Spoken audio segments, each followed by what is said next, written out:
খসড়া জাতীয় মানবাধিকার কমিশন আইন 2026 নিয়ে গভীর উদ্বেগ প্রকাশ করেছে ট্রান্সপারেন্সি ইন্টারন্যাশনাল বাংলাদেশ টিআইবি। সংস্থাটি বলছে, খসড়া আইন পাশ হলে মানবাধিকার কমিশনের স্বাধীনতা খর্ব হবে এবং এটি নির্বাহী বিভাগের ঠুটো জগন্নাথে পরিণত হবে। বৃহস্পতিবার রাজধানীর টিআইবি কার্যালয়ে আয়োজিত সংবাদ সম্মেলনে এসব কথা বলেন সংস্থাটির নির্বাহী পরিচালক। জাতীয় মানবাধিকার কমিশন আইন 2026-এর খসড়া পর্যালোচনা ও সুপারিশ বিষয়ে সংবাদ সম্মেলনের আয়োজন করে টিআইবি। মানবাধিকার সুরক্ষায় সরকারের প্রস্তাবিত নতুন খসড়া আইনটি জনপ্রত্যাশার সম্পূর্ণ পরিপন্থী বলে দাবি করেছে সংস্থাটি। যারা এই ধরনের প্রতিষ্ঠানকে কার্যকর করতে ব্যর্থ হয় তারা কিন্তু আত্মঘাতী হবে। টিআইবির পর্যালোচনা বলছে, গুম ও নির্যাতন বন্ধে সামরিক বা গোয়েন্দা সংস্থার গোপন আটকস্থল পরিদর্শনের এখতিয়ার রাখা হয়নি খসড়ায়।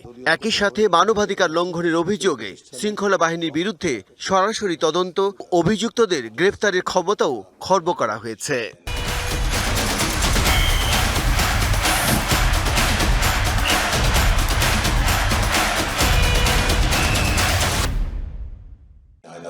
এই ধরনের আটকস্থল যেগুলো, সেগুলো এই জাতীয় মানবাধিকার কমিশনের পক্ষে পর্যবেক্ষণ করা এবং তার উপর ভিত্তি করে বিভিন্ন ধরনের প্রয়োজনীয় সুপারিশ করা, সেটার জন্য প্রতিকারের ব্যবস্থা করা, এই ধরনের বিষয়গুলো আমাদের যেটা 2025-এর অধ্যাদেশ সেটাতে ছিল।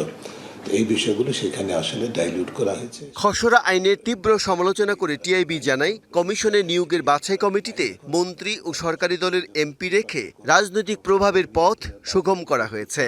সরকারের নিয়ন্ত্রণের বাইরে একটি স্বাধীন জাতীয় মানবাধিকার কমিশন গঠন করা সম্ভব হবে, এটি আমাদের সকলের প্রত্যাশা এবং সেই প্রত্যাশার প্রতি সরকার এবং জাতীয় সংসদ সম্মান বা সহানুভূতি এবং সহমর্মিতা দেখাবে, যার মাধ্যমে জাতির কাছে তাদের সকলের অঙ্গীকার পূরণ করা সম্ভব হবে। টিআইবি আরও জানায়, মানবাধিকার কমিশনকে একটি স্বাধীন প্রতিষ্ঠান হিসেবে গড়ে তুলতে 19টি সুনির্দিষ্ট সুপারিশ দেওয়া হয়েছে। আমরা এই অবস্থা থেকে পরিবর্তন চাই। Bijan Kumar Das, DBC news, Dhaka.